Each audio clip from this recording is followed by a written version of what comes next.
Jake Martinez pushed his cleaning cart down the long hallway of the Galactic Commerce Hub. The wheels squeaked softly on the smooth metal floor. He wore a gray uniform with his name tag that read, Jake Maintenance. His cart held mops cleaning, bottles, and trash bags. To everyone who saw him, he looked like just another human worker doing a simple job. The Commerce Hub was huge. It floated in space between three powerful alien empires. The Vextar Empire controlled the North Sector with their tall, thin bodies and blue skin. The Crystalline Collective ruled the East with their rock-like appearance and glowing eyes. The Feythu Hive Confederation owned the South with their insect features and clicking sounds when they talked. All three empires used this station to trade goods and make business deals. They had agreed it would be neutral ground where no fighting could happen. Giant ships docked here every day, bringing metals, technology, and strange foods from across the galaxy. Important aliens in fancy clothes walked through the corridors making deals worth billions of credits. Jake had worked here for 18 months. Every day he cleaned floors, emptied trash cans, and fixed broken lights. The aliens barely looked at him. To them, humans were just a weak species good only for cleaning and carrying things. They talked freely around him as if he was not even there, but Jake was not really a janitor. He worked for Earth's Intelligence Division. His real job was to watch and listen. He had been trained to remember everything he saw and heard. The cleaning cart gave him access to every part of the station. He could go anywhere without anyone asking questions. The aliens made a big mistake. They thought humans were too stupid to understand their plans. They spoke openly about secret military movements, new weapons, and trade routes. Jake heard it all while he mopped their floors and cleaned their meeting rooms.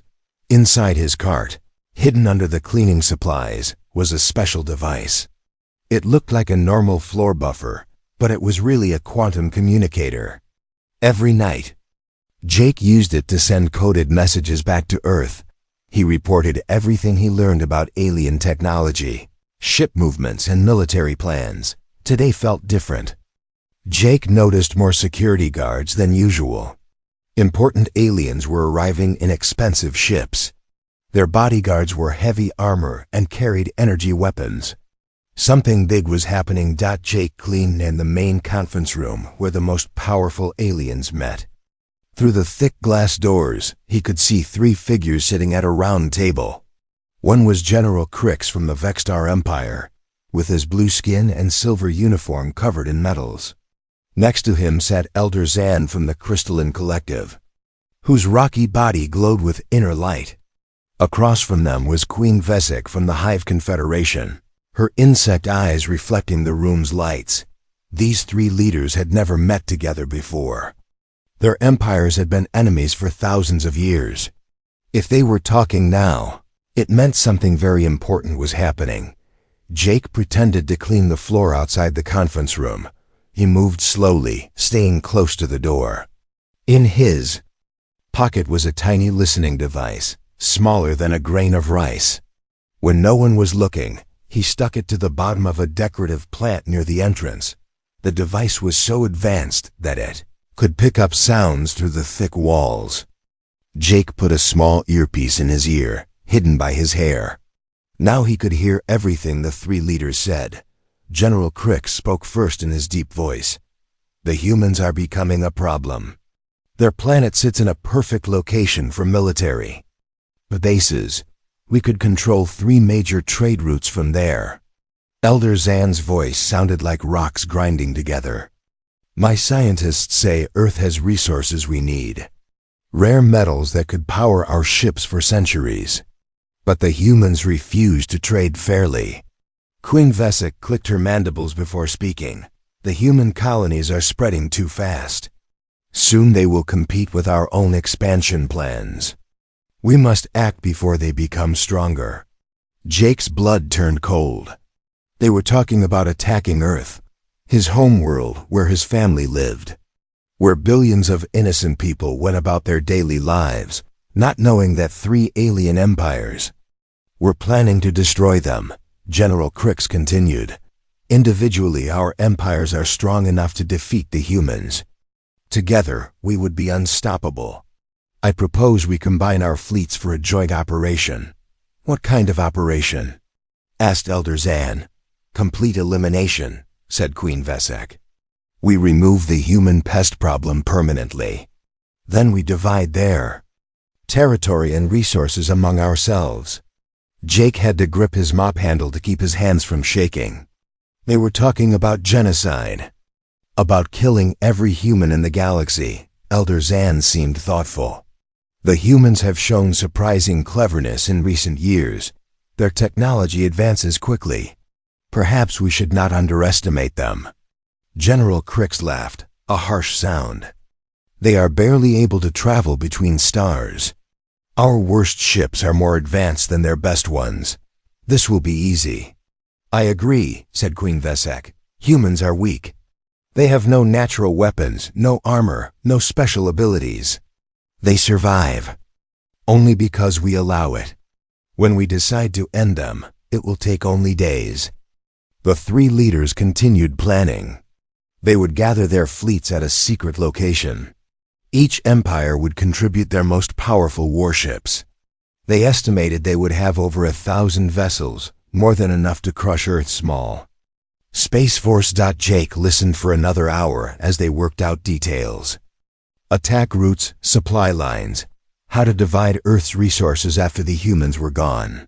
They spoke about his species like they were insects to be stepped on. Finally, the meeting ended. Jake quickly removed his listening device and continued. Cleaning. The three leaders walked past him without a glance.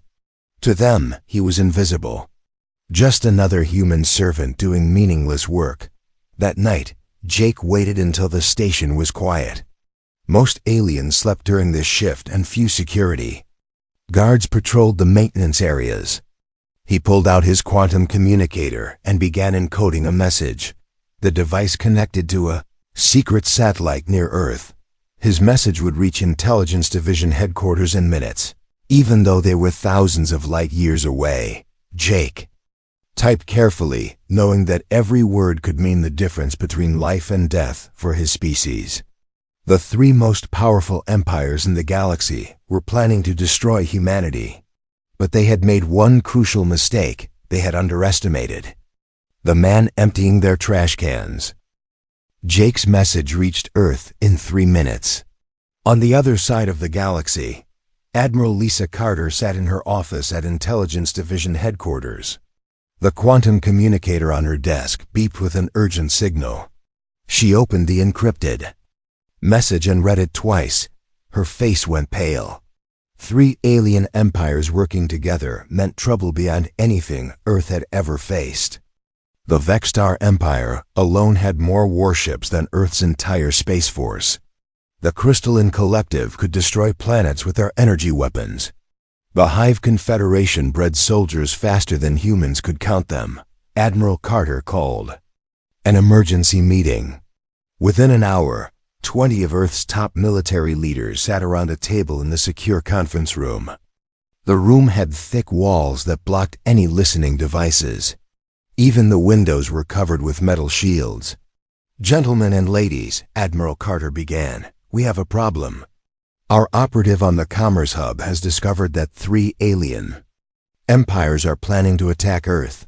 They want to eliminate our entire species. General Robert Hayes, head of the Space Force, leaned forward. How long do we have? Jake estimates they need 2 months to gather their fleets. Maybe 3 if we're lucky. That's not enough time, said General Hayes. We have maybe 200 ships ready for combat. They'll have over 1,000. Our weapons can't even damage their strongest vessels. Dr. Kevin Stone, head of the Special Projects Division, spoke up. We can't fight them the normal way, but we don't have to. Everyone turned to look at him. Dr. Stone was a thin man with gray hair who rarely spoke at meetings. But when he did, people listened. His division worked on secret projects that most people didn't know about. For the past 5 years, we've been preparing for this possibility. Dr. Stone continued. We knew that someday the alien empires might try to destroy us, so we created a backup plan. Admiral Carter nodded. Tell them about Operation Underfoot. Dr. Stone stood up and walked to the wall screen. He pressed a button and a map of the galaxy appeared. Hundreds of red dots were scattered across alien space. Each red dot represents a human operative, he explained. They work as janitors, mechanics, cargo handlers, food servers, and other simple jobs. The aliens think they're just regular workers, but they're all trained intelligence agents. General Hayes looked surprised. How many are there? 237, said Dr. Stone. They've been in place for years, some for decades. They watch, they listen, and they report back to us. But more importantly, they've been preparing for war. He pressed another button. The map changed to show alien military bases, supply depots, and communication centers. Our operatives have mapped every important alien facility. They know where the aliens keep their fuel, their weapons, their food. They know how their computers work and where their weaknesses are. Admiral Carter took over the explanation. The aliens are advanced, but they have a weakness. They depend completely on their technology. Their ships are controlled by computers. Their weapons are automated. Their soldiers follow orders from Central Command without thinking. And computers can be hacked, added Dr. Stone. Systems can be sabotaged. Supply lines can be disrupted. The aliens never learned to fight without their technology because they never had to. General Hayes was starting to understand. You're talking about fighting a war without battles. Exactly, said Admiral Carter. We can't beat them with force, but we can beat them with intelligence. Our operatives will attack their infrastructure while they're traveling to Earth. By the time they arrive, their fleets will be falling apart. Dr. Stone showed them more details. Each operative had been given special equipment over the years. Tiny devices that could be planted in computer systems. Chemicals that would contaminate fuel supplies. Viruses that could spread through communication networks. The beautiful thing is that it will look like accidents, Dr. Stone explained. Computer glitches, equipment failures, bad fuel. The aliens won't realize they're under attack until it's too late. Admiral Carter activated her secure communicator. Send the activation signal to all operatives. Operation Underfoot is now active. Across the galaxy, humans working in alien facilities received the same coded message. It looked like a routine maintenance update, but they all knew what it really meant. The time for watching and waiting was over. Now it was time to fight. On the Commerce Hub, Jake received his new orders. He was no longer just gathering information. He was now the field commander for his sector. His job was to coordinate with 12 other operatives working on nearby stations and ships. Jake looked at his list. There was Danny Rodriguez, who worked as a fuel technician on a Vextar supply depot. Amy Johnson served food in the officers' mess on a crystalline collective battleship. Ben Taylor cleaned waste systems on a Hive Confederation breeding station. All of them were trained agents who had been waiting for this moment. The alien empires had no idea what was coming. They saw humans as weak and stupid. They never imagined that the janitor cleaning their floors might be a highly trained operative. They never thought that the mechanic fixing their ships might be planting sabotage devices. General Crix of the Vextar Empire was busy preparing his fleet. His ships needed fuel, weapons, and supplies for the long journey to Earth. He trusted his logistics officers to handle the details while he planned the attack. Elder Zan of the Crystalline Collective was upgrading his weapon systems. His scientists worked day and night to make sure their energy cannons could destroy human cities in single shots. He wanted the war to be over quickly. Queen Vesek of the Hive Confederation was breeding new soldiers. Her hatcheries produced thousands of warriors every day. She planned to use them to occupy Earth after the space battle was won. None of them paid attention to the human workers in their facilities. The janitors were invisible. The mechanics were beneath notice. The food servers were just part of the background. But Jake and his fellow operatives were watching everything. They knew which ships were being prepared. They knew where the fuel was stored. They knew how the communication systems work. They had spent years learning alien technology and finding its weak points. The aliens thought they were preparing for an easy victory. They had no idea that their enemy was already inside their defenses, ready to strike from within. The war would begin soon, but not the way anyone expected. Jake smiled as he pushed his cleaning cart through the station corridors. Soon, the aliens would learn what it meant to underestimate humanity. They would discover that the most dangerous enemy is often the one you never see coming. The 3 alien fleets launched from their home worlds with great ceremony.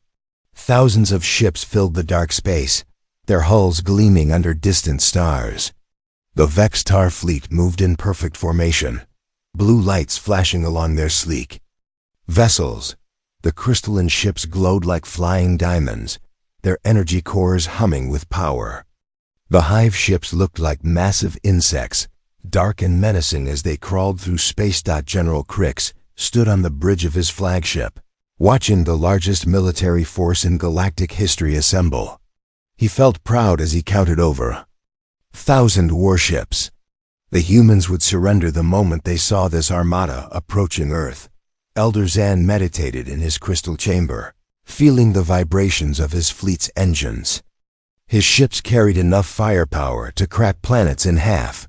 The human resistance would last only minutes. Queen Vazek clicked her mandibles in satisfaction as she watched her breeding ships join the formation. Each vessel carried millions of warrior eggs ready to hatch.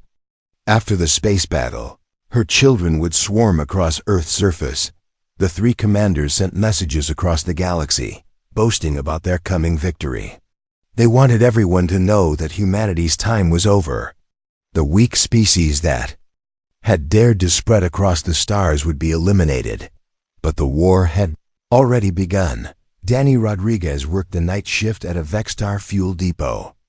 The station refined the special fuel that powered their fastest ships. Danny had been watching the refinery process for 2 years, learning every detail.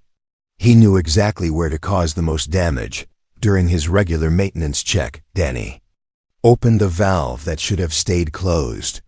He mixed 2 chemicals that were never supposed to touch each other. The change was so small that no one noticed. But over the next few days, the fuel became contaminated. Ships that used it would find their engines failing at the worst possible moment. Amy Johnson served meals to crystalline officers on their command ship. She smiled and acted friendly while they talked about destroying human cities. They never suspected that the quiet food server understood every word they said. Amy had access to the ship's water recycling system. She added a special bacteria to the water supply. The bacteria came from Earth and was harmless to humans, but it made crystalline beings very sick. Within days, half the crew was too weak to perform their duties. Ben Taylor cleaned the waste systems on a hive breeding station. The aliens thought this was the worst job possible, perfect for a stupid human. They never checked his work because they found it disgusting. Ben had been placing tiny devices throughout the station's life support systems. The devices released a gas that was invisible and odorless. Humans could breathe it with no problems, but it made hive eggs fail to hatch properly. Millions of warrior larvae died before they could be born. Across the galaxy, other operatives struck at the same time.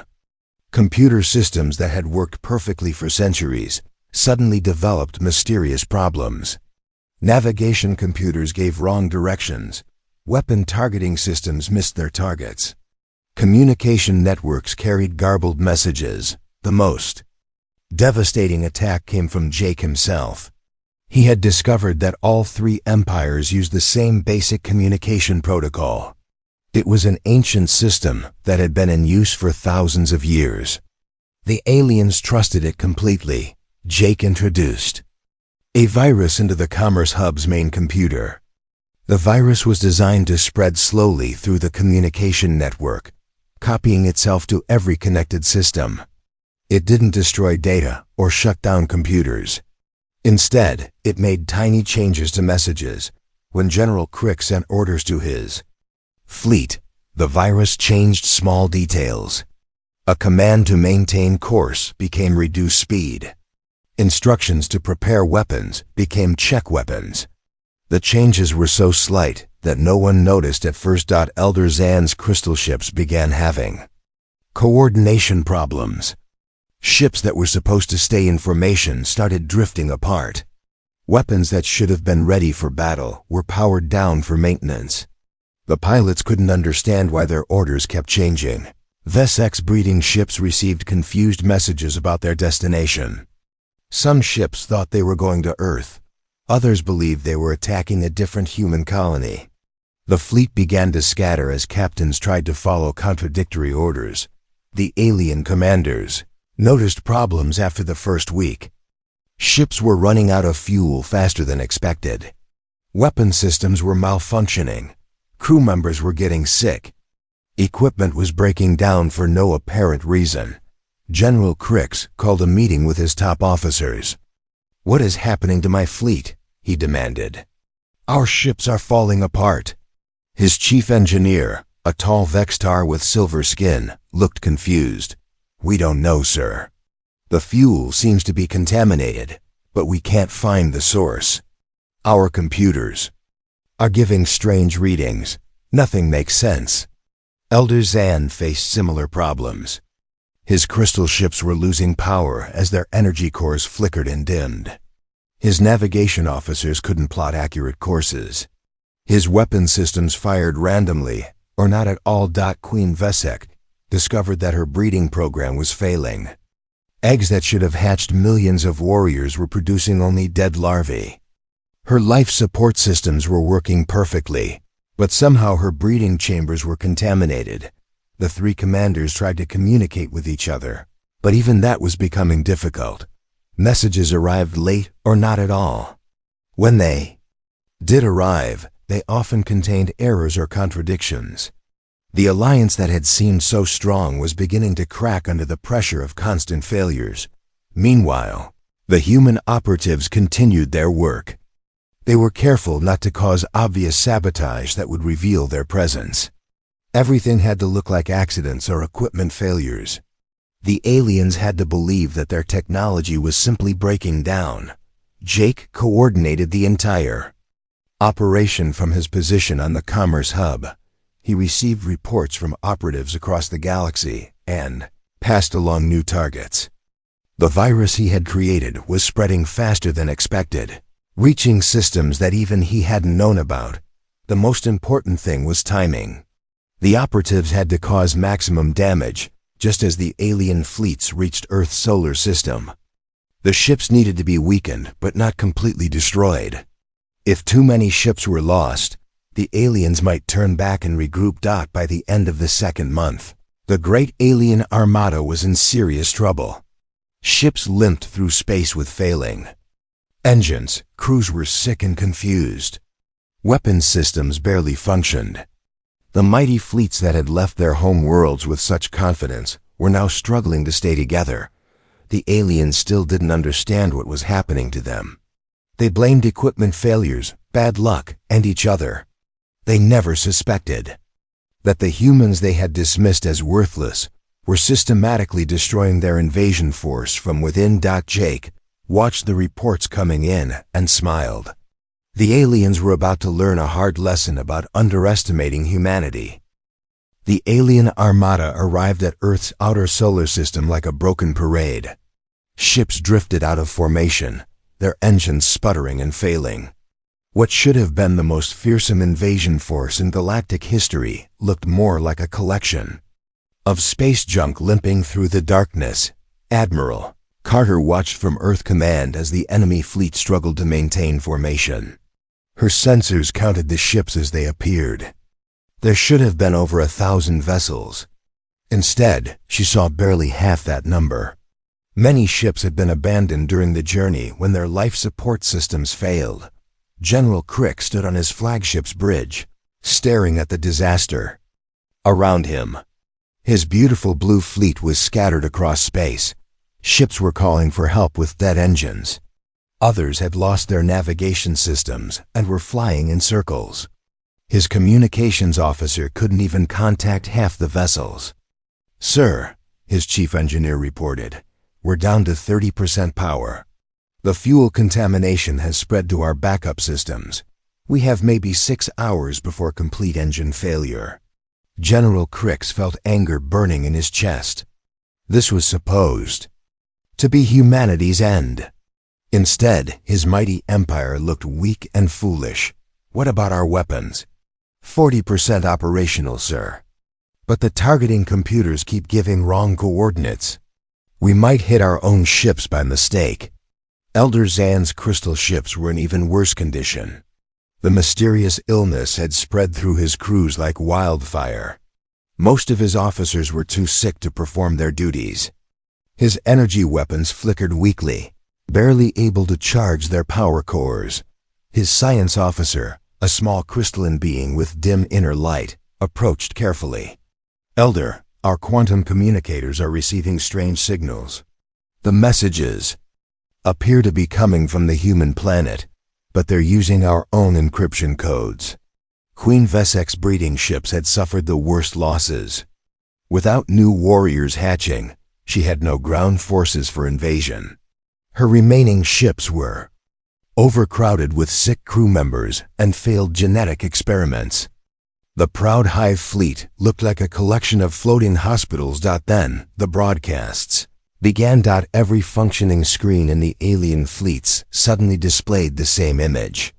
A human man in a gray uniform stood in what looked like a maintenance room. He held a mop in one hand and a small device in the other. "Greetings," Jake Martinez said calmly. "My name is Lieutenant Commander Jake Martinez of Earth Intelligence Division. For the past 18 months, I have been working as a janitor on the Galactic Commerce Hub. You probably walked past me 100 times and never noticed." The alien commanders stared at their screens in shock. This was impossible. Humans didn't have the technology to hack their communication systems. Jake continued speaking. "You made a mistake when you planned to eliminate my species. You thought we were weak and stupid. You treated us like we were invisible. But invisible can be very dangerous." The image changed to show other humans across the galaxy. Danny Rodriguez stood in a fuel refinery, no longer pretending to be just a maintenance worker. Amy Johnson was on a crystalline command ship, holding a computer tablet that showed she had complete access to their systems. Ben Taylor stood in a hive breeding facility, surrounded by the devices he had used to sabotage their warrior production. "We have been watching you for years," Jake said. "Learning your technology, mapping your weaknesses, waiting for the day you would try to destroy us." General Crix found his voice. "This is impossible. Humans don't have this kind of intelligence." "Network," Jake smiled. "You never bothered to look. We were always there, cleaning your floors, fixing your machines, serving your food. You talked about your secret plans right in front of us because you thought we were too stupid to understand." The broadcast showed a map of the galaxy with hundreds of red dots marking human operatives. Each dot represented someone the aliens had dismissed as unimportant. Janitors, mechanics, food servers, cargo handlers, all of them trained intelligence agents. "Your fleets are falling apart because we made them fall apart," Jake explained. "The fuel contamination, the computer viruses, the equipment failures, all of it was our work. We have been fighting this war for months, and you never even knew it had started." Elder Zan's voice was weak but angry. "You have used dishonest tactics. This is not how civilized species conduct warfare." "You were planning genocide," Jake replied. "You wanted to kill every human in the galaxy.